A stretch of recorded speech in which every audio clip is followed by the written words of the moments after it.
Dave Scott, commander of Apollo 15, kept saying, you know, I know it's a movie. He said, but, you know, nobody's going to go to the moon for another 100, 150 years. That's my prediction. I don't think anybody's going to go to the moon for a long time. And by the time they do, everybody involved is going to be dead. And all you're going to have is some of this archival footage. And you've seen how incomplete that is. But you know what they're going to be able to do? They're going to be able to look at this movie, Apollo 13, and say, that's how they went to the moon. And every time he'd say that, I'd say, Dave, don't put that on my shoulders. There's something about the story of getting back home, which is one of the 7 great stories of literature. How do you get back home?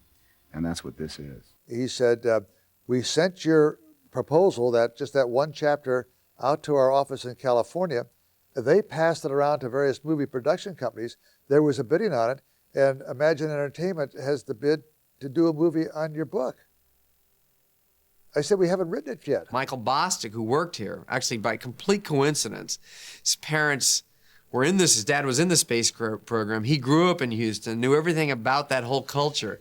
He got us so excited about something that Ron and I didn't know much about. Everybody in our offices at Imagine Films, well, they've had all the biggest stars in Hollywood walk in there. They were more excited about Jim Lovell. And I thought that maybe Kevin Costner would look a little bit like me when I was his age. I had actually said to people, other writers, I said, look into Apollo. Years ago, I said we should do something on the flight of Apollo 13. I'd heard that Tom Hanks liked it. I'd talked to him once on the phone. I finally got a call from my representative, and he says, you won't believe what I just read. And it was Apollo 13. I said, well, send it to me right away. And I read it, and I think within 4 days I was talking to Ron about doing it. About halfway through the meeting, I said, well, I really hope you do this, Tom.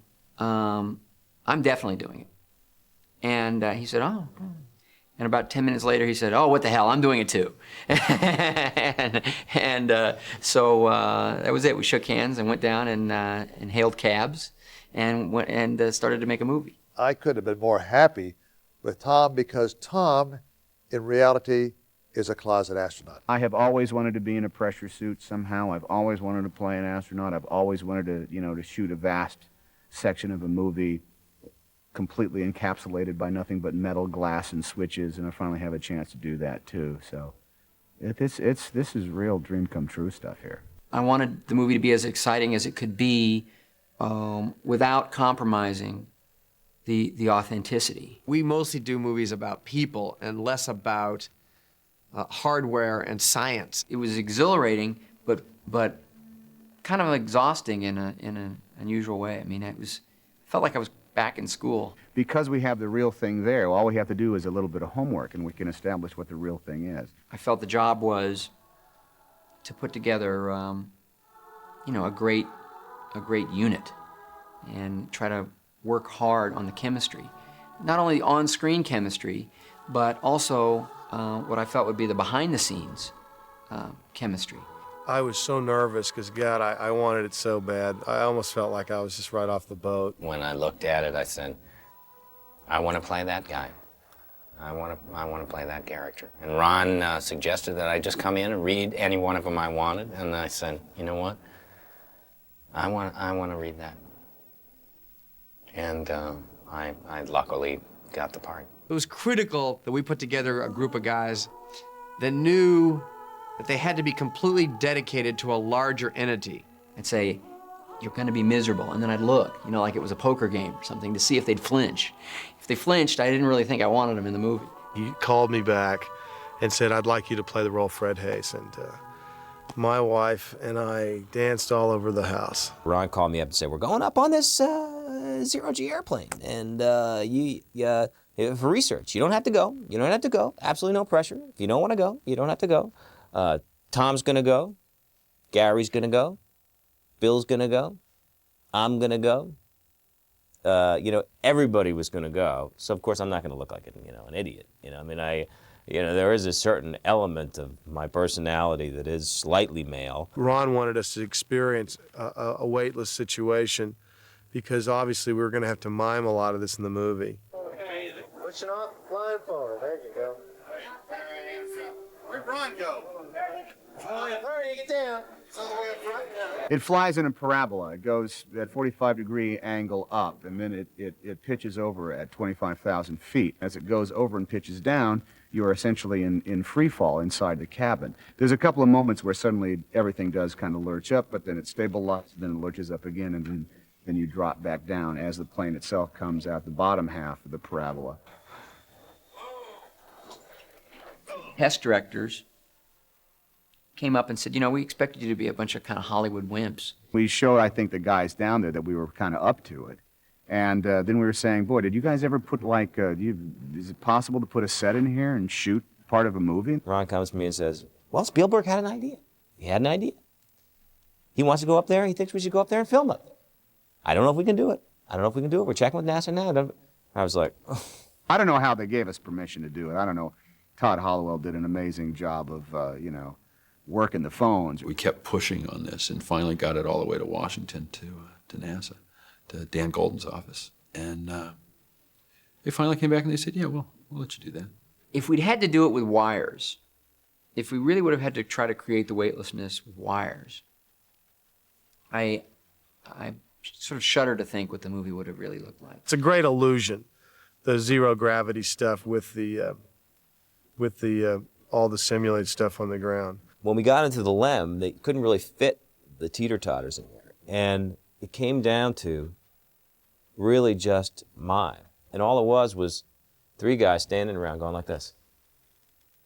God, can you imagine anyone coming down and saying, God, let's go down and visit the set of Ron Howard, Tom Hanks' new picture, and seeing Tom and Ron directing Tom on an Apple box, kind of doing this while he's going, hello, Houston. If people were just going to go back and say, oh, my God, they've got a disaster on their hands. I don't know if you've ever been in a plane that's diving towards the Earth on purpose, but it's, it's a strange thing to want to go and do over 600 times. They're going to be up in this jet doing 1,000 parabolas. It seems ridiculous. Seems like something will break. That frightened me. Nobody wanted to let this story down. Not the actors, not the crew members, no one. I had an acute sense of anxiety that I'd be the one who became violently and horribly ill and totally incapacitated and a failure to the group. I didn't have to make any motivational speeches on this one. People were coming to work every day ready to give 150%. I think Tom Hanks and Ron Howard are a great team, and they shared the same vision for the movie. Everybody was digging through transcripts and looking at documentaries and thumbing through pamphlets. It's not just like retro rockets go, rocket ship fire, it's not that kind of thing. These guys are the accuracy police, Ron and Tom. I just thought it would bore people out of their... I thought these actors would just crack up, be Papillon. With Dave Scott from Apollo 15 here every day, we don't have to do that thing that can happen in films where, the director says, flick some switches. Yeah. But, we're supposed to have the comm link right here that we have to, when we're talking to NASA, we got to... PTT. Push to talk. Push to talk. Usually on a hot mic internal, but a push to talk to the ground. Where was that? Was it right here on your chest? It's pretty easy to reach. So we stay hot. We're hot to each other. I'm really impressed with the authenticity of the way they're doing this. And they're so interested in getting this accurate and precise down to not only the word, but the inflection of the word and the meaning behind the word. Houston, we have a main bus A undervolt now, 2. It's reading 25.5. Main bus B is reading 6 right now. We got a wicked shimmy up here. Working on the film was kind of like cramming for your final exam or something. You get all this information in your head and you're really focused on it. You're doing your homework the night before about the scene you're going to do the next day. When I first was working on it, I really thought of it as, the story of the guys in the capsule. And of course, it still is very much, but one of the first things that we did once we committed to making the movie was go to Houston, see Mission Control, and I realized just how intense it was, how personally they took it, and I began to try to find ways to tell their story too. It's just kind of a basic esprit de corps, in terms of 20 guys getting along with each other, sitting in the Mission Control room for 10, 12 hours a day. He was a bit of a throwback, probably considered a little bit corny by some of the guys, and a little bit of a dinosaur, but they sure respected him. Once the rocket leaves the launch pad, flight director, he's God. I mean, he's got more power than the President of the United States at that point. He calls the shots. Let's solve the problem, but let's not make it any worse by guessing. When I first walked into the set, I could have sworn I was in Houston. They've got it so accurate that it's a little bit eerie. Ron is an absolute fanatic about every little detail being correct. You know, I spend 14 hours a day here, and I leave and I go look for the elevator. You know, because the real control center in Houston was up on the 3rd floor, and I forget this thing is so real. And he shot almost all of the movie with this Crane 88 with this remote head. And I mean, he just shot the shit out of this picture with this thing. Even though we were always sort of bouncing around 3 locations, the home, mission control, and of course the capsule, I made the decision to always treat it as though it was one scene, almost like you would a telephone conversation. Had the honor of going to Marilyn and Jim Lovell's home for 3 days, 3 nights. Tom had gone there just before me, I think. And it must be something for them. They had to have these actors come stay in their home to scrutinize them. Kathleen is a very perceptive young lady, and I found that she played my part beautifully. In watching her portray Marilyn Lovell in the movie, I could feel what was happening through her eyes, and I could feel the same emotions that I felt back 25 years ago. She and I had a great time, but the one place that she would always hitch up is when she would talk about when she got the phone call. I really didn't quite comprehend what he was trying to tell me. And then he said, well, didn't anyone tell you? Or hasn't anyone told you? And I said, told me what? And then he said that, you know, they were not going to be able to land on the moon and that everything was going wrong. And I guess, I just, at that point, I just hung up and I was overwhelmed. I never thought anything about 13 being an unlucky number. And of course, neither, NASA being the scientific, no-nonsense, straight as an arrow, type of an organization. It said, 13 comes after 12. As soon as he said 13, it hit her, just didn't hit her right. If you look after that flight, you'll never find another spacecraft numbered 13. They weren't going to let Mattingly fly. I argued with them on a higher plane. It was discussed that why don't we just go from Jack Swigert's reaction to being told that he's going, which is yes, to Mattingly's reaction to be told that he's not going. And it's a great cut because you go from Swigert, who's been told he's replacing Mattingly, and he like yells, and then you cut to Mattingly's face. And he's trying to cope with just being told that he's not going to the moon. Once that decision was made, the commander was in charge. He knew he couldn't do anything different. And so, he takes the responsibility of saying, it's my decision. In the movie, during the training, he fouls up, or coming back in for the reentry. And then in the actual shot, he's docking the 2 vehicles, and they say, some guy in the mission control says, boy, if he doesn't do this, we don't have a mission, and everybody's worried about looking over at him to make sure he can dock. If he didn't dock the 2 vehicles together, there was 2 other guys in the spacecraft that could have done it. No one ever worried about it, actually. But it made a good subplot for the film. We're hard docked, Houston. Roger, understand, hard dock, good deal. Unknown by a lot of people, he actually wrote the malfunction procedures for the command module. Consequently, he knew the command module quite well.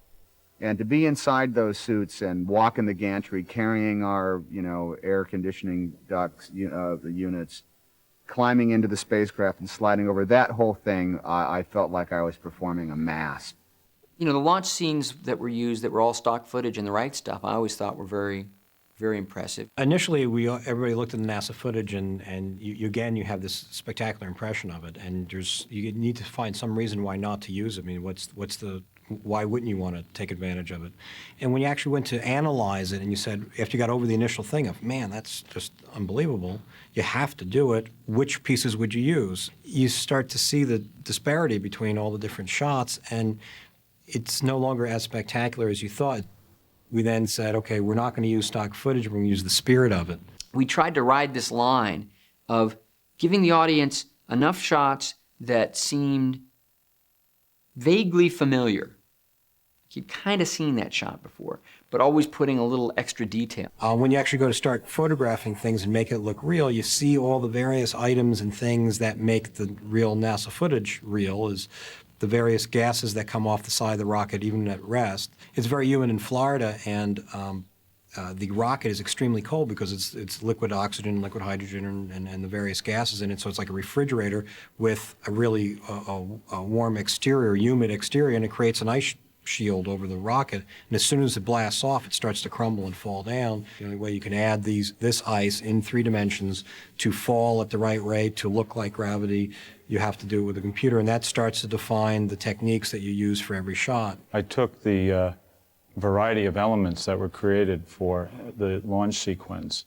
Sometimes there were live action background plates, there were model photography from the stage, computer generated elements that were created here by our 3D artists, and combined those types of elements together. The challenge of a composite actually becomes an art form of shooting each element exactly correctly without the benefit of seeing the other elements with it, and picking them and making them each one uniformly excellent so that when they in fact put together, it looks like it was all shot at the same time. This is the background plate that was actually shot down on location in Florida. The next element is the model that was shot over here on the stage. It's a 25th scale model.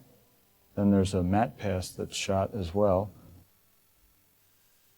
One of the next elements that was shot in the model photography was an interactive lighting pass, a similar type of a thing done for the gantry. This is a condensation gas that traveled up the side of the craft. There are CG ice particles that were created in 3D. The engine blasts were also created in 3D. Finally, when the shot was fully composited, then we added the shake as if it were reacting to the camera on the tower. That's a sequence that I'm very proud of.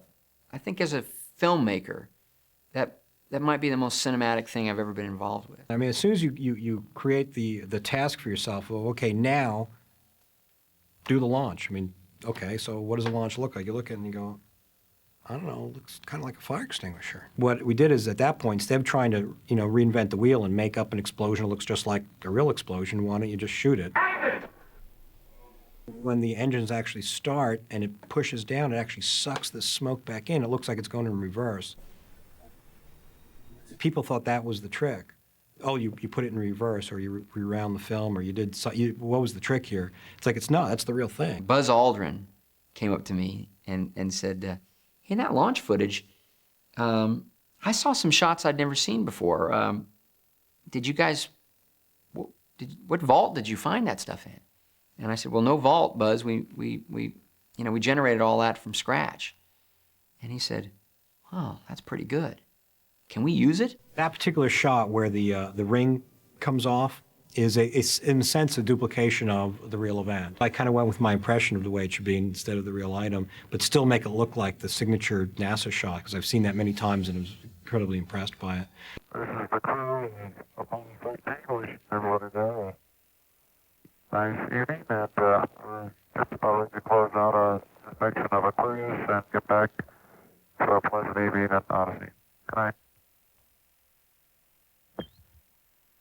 13, we've got one more item for you when you get a chance. We'd like it to stir up your cryo tanks. In addition, have Shaft and Trunnion for a look at the Comet Bennett if you need it. Okay, stand by.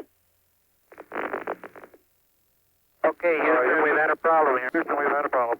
We've had a main bus undervolt. We had a pretty large bang associated with the caution and warning there. Fred, being in the lunar module, had actuated a valve which normally gives us that same sound. And since he didn't tell us about it, we all rather jumped up and were sort of worried about it, but it was his joke, and we all thought it was a lot of fun at the time since nothing happened. So when this bang came, we really didn't get concerned right away. But then I looked up at Fred, and Fred had that expression like it wasn't his fault. And we suddenly realized that something else occurred, but exactly what we didn't know. The problem with 13 was the fact that we were faced with an incident that was almost unheard of. I mean, the odds of losing three fuel cells and 2 oxygen tanks. We're reading 0 N2 pressure in fuel cell 1 and 13 psi on fuel cell 3 O2 pressure. And the computer going offline for a little bit, and the communications being disrupted, and the attitude jets firing and not being able to control the vehicle. You don't plan for that. I mean, if we had to train for all that going on at one time, I would still be down at the Cape training for the launch. I looked at my environmental control system cryogenics display of data, and it said I had lost O2 tank 2, and I was losing O2 tank 1. I'm looking at not a single failure, not a double failure, not a triple failure, but I'm looking at a quadruple failure. There's no possible way that could happen in this spacecraft the way it was designed. Right then was, I knew we lost a mission. We were going to abort and not even go into lunar orbit, much less land. My concern was increasing all the time. It went from, I wonder what this is going to do to the landing, to I wonder if we can get back home again. This was what we would call, in our parlance, we'd call it a funny. It was something we didn't understand what had happened, and that is why the ground is down here. We would strip this data out, we'd look at it in recorders, we'd start figuring out what had caused the funny that we had seen. And I was sure that we would ultimately resolve the cause. If you get the little story in the movie, which is also in the book, Kranz doesn't want to leave go. If we were going to save any elements of the spacecraft, time was going by. Time, the consciousness of time, and the awareness of the time, and the frustration at going 5, 10, 15 minutes into this process, and still not being at the bottom of it. Without the electrical power, the command module was dead. Without the electrical power and without oxygen, the crew were dead. Most of us in those days were test pilots. And through the training that we did and through the years in testing airplanes, you get to have a lot of crisis. You get to expect crisis. I mean, it's not something that you don't expect. You expect something to go wrong. That's the reason why you're there in the first place. If you want my opinion of how they handled the situation when it happened, they handled it exactly like we'd expect them to. They were about as well on top of it as anybody could be who knew what we knew, which isn't very much, I'll have to admit. They know now what happened, and what happened actually took place inside one of the bottles. An oxygen tank exploded inside what is the service module, where the main engine of the spacecraft, that completely crippled the spacecraft. The ground, of course, was hesitant about using the lunar module. We knew that lunar module had to be used. And by the time, really, that they called up and said, you're going to have to use it as a lifeboat, Hayes and I were already going through the tunnel, figuring out how long that lunar module was going to last. Flight Econ. Go ahead, Econ. The pressure in O2 tank 1 is all the way down to 297. We better think about getting in the LEM or using the LEM system. I'd say this is as serious a situation as we have ever had in manned spaceflight. We've always called the LEM a good lifeboat under those circumstances. If at any time in the mission, however, the LEM had separated and we had gotten ourselves into a rendezvous situation or the command module being around the moon, then what you state is absolutely true. It would be a fatal situation. LEM was a flimsy-looking, spidery-type vehicle. The crew compartment had no amenities whatsoever, didn't even have seats. And the construction was just as lightweight as it could possibly be. For example, the skin of the crew compartment was about 12 thousandths of an inch thick aluminum. That would be like 3 layers of Reynolds wrap put together. You could easily, if you were careless, put your boot or your foot right through that wall. Because Jack had never been in the lunar module. I mean, that wasn't his strong suit there. He was a command module pilot, and he would come down in the lunar module, and we had to caution him, don't stretch your feet out because you'll push the door open. One of the heart-stopping parts was trying to get the data from the command module's guidance system to be put into the lunar module system. Without knowing exactly which way the attitude of a spacecraft is in space, there's no way to tell how to burn or how to use the engines of that spacecraft to get the proper trajectory to come home. I had an occasion during practice to fail my arithmetic test, and I was so concerned about being sure that this arithmetic was correct that I had actually called down to the ground, let them do the math. We had to use the guidance that we already put in there. We could not look at the stars. To get the guidance system very correctly, I could take sightings on stars.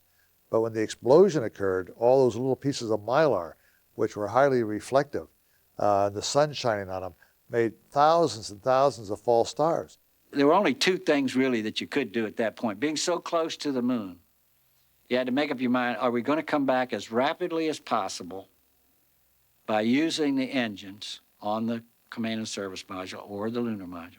Or are we willing to take an extra 24 to 48 hours, let the thing be on a free return trajectory, let the moon bring us back from its gravitational pull? The position we are now on the Earth-Moon plane, we have to go around the moon to get back if we're going to use the DIPS engine. You would have had enough capability with the SPS engine, but of course we don't dare use that now. So we have to go to the back side of the moon and come back. I knew what the rules were. Marilyn had given me the rules, you know. She had to keep it together. If she let her son see how much pain she was in and how afraid she was, then of course he's going to absorb that. And she didn't want that to happen. My oldest daughter said that she knew that things were worse than I was expressing to her because she could see it in my eyes. I thought to myself, something's wrong. You know, my dad's never coming back. I'm never going to see my dad again. And, you know, he's basically, you know, I basically felt at that point that he was dead. I was scared then because she was obviously upset about it. And she was trying to downplay it or not, you know, like it'll be okay, they'll get back. But you could just tell that it was worse than what she wanted to say. The men did not have more than a 10% chance of coming back. Well, this just absolutely was like a ton of bricks going into my stomach, and I couldn't swallow it, in other words, and I just ran through the crowd and went into the back bedroom and our master bedroom and just got on my knees and prayed. Someone came in and said that the press wanted to put a large tower on my lawn so they could broadcast around the world. Well, this just upset me very much to think that because at this moment, well, first of all, they weren't interested in my husband in doing a wonderful thing, that all of a sudden, because his life was hanging by a thread, then they were interested. We knew early in the game that the powered down levels would approach survival of the crew and the survival of the system. The systems would get so cold that we were worried that possibly the batteries might freeze. The propellant in the command and service module lines would freeze. It gradually cooled on down to close to freezing in the command module, in some areas below freezing because water tanks, for instance, froze. And I'd say 40 or slightly below in the LEM. We discussed dragging out our spacesuits, but then we thought more about it because they were, you know, rubberized inside, and that our perspiration would then be in there, and we'd actually be in worse condition. Closest analog would be if you're lost out in the woods on a hunting trip, and a cold front came through, and you're stuck out there for 4 days without a jacket. To get the breath, the stage for about 3 weeks was chilled with like an air conditioner the size of a boxcar, to about 35 degrees or 36 degrees or something like that. And then you drank hot liquids. The LEM had no means of heating water. Most of the food packs of that dry food mixed with cold water doesn't mix very well and doesn't taste even less well. As normally happens, putting up window shades in space cuts out the sunlight and normally cools down the spacecraft, but in most flights, the heat from the systems will quickly rewarm it, and as soon as we get the window shades up, you'll be in normal position again. But we got the window shades off after that, and the spacecraft never did warm up again. The way I hugged him, I got him from behind and got him real close to me behind and held him that way, just to let some of my body heat go into his body. But he was pretty sick. He was sick for about 2 weeks after that flight. Fred's starting to get sick. He's running a fever, and tempers are short, and these men are desperate, and God only knows. You know, it looks like they're not getting back. Well, we did have a shortage of lithium hydroxide, and the ground read us up a procedure in order to adapt some of the command module lithium hydroxide canisters for use in the LEM. And as they read this thing up, Jim and I constructed one of these things. At this point in time, I think the partial pressure of carbon dioxide was reading about 15 millimeters. And we constructed 2 of these things and put them online, and I think within an hour, the partial pressure of CO2 was down to 2/10. The crises that we had to overcome were more than what the film had shown, because the film only had so much time to tell the story. The only real maneuver that was shown in the film was the last seat of the pants maneuver, when we had turned off all of the guidance system and the computer and everything like that, and we had to use the Earth as a guiding body to try to get the angle back so we could make a landing. We had froze that mothership for, 4 days beyond its design limits, because it wasn't meant to be frozen, turned off and frozen, literally. So there was still, in my mind, concern about the condition of the capsule. How do you go in with these little entry batteries, which are just designed to do 45 minutes worth of business, and do something that even our initial estimates has got to take 5 or 6 hours? The initial impression by the team, in fact, we had a bunch of people in the room, and we were going around doing a combination of engineering and commiserating. It was easy to jump to the conclusion that maybe this was impossible. Everybody wanted power. The propulsion guys wanted power. The guidance guys wanted power. The attitude guys, everybody wants power. It was a fundamental constraint. Without him, they won't get back. And he comes to the rescue and finishes, becomes a part of the mission again. An invaluable part of the mission, and part of the mission's success, and turning that, what could be a tragic failure, into a triumph. Jim and Fred were in the LEM and using the translation controller to give us some velocity, and when Jim yelled fire, I jettisoned the service module. Copy that. And there's one whole side of that spacecraft missing. Is that right? The whole panel is blown out, almost from the base to the engine. Really a mess. Man, that's unbelievable. Through this overhead window, this docking window up here, I finally caught sight of the lunar module, of the service module, as it tumbled around in view, and it was to me sort of an amazing sight. It could have damaged our heat shield, but there was something we could do nothing about. We couldn't fix it. We couldn't repair it. If it's damaged, it's damaged. We don't know how bad it is. If it's really cracked, the heat could seep through and get into the spacecraft and burn us all up. But you just sit back and relax. They jettison the Aquarius, and you hear him say, "Farewell, Aquarius, and we thank you."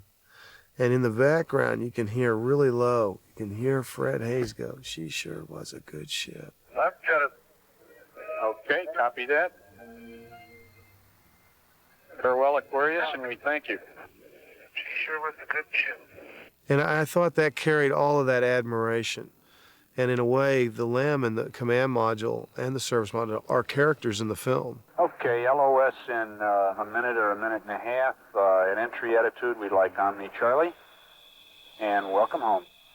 Thank you. The reason why the ionization period was longer, the blackout period, I think we came in shallow of this 2-degree pie-shaped wedge. We were coming in shallow, which meant that we stayed in this ionization phase longer than the normal 3 minutes, which added to the suspense of everything. We didn't know anything about that. We were just waiting for being able to hear transmission and also be able to transmit back again.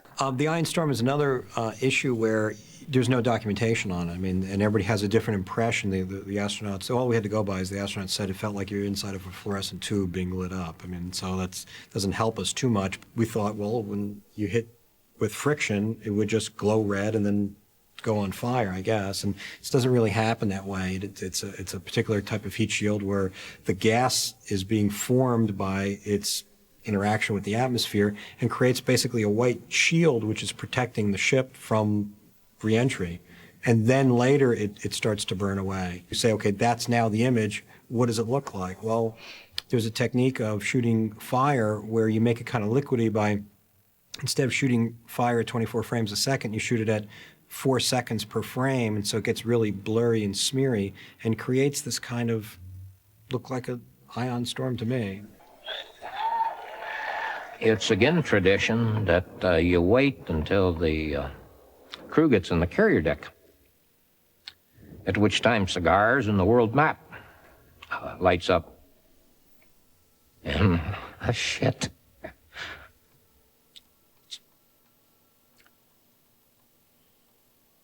It was neat.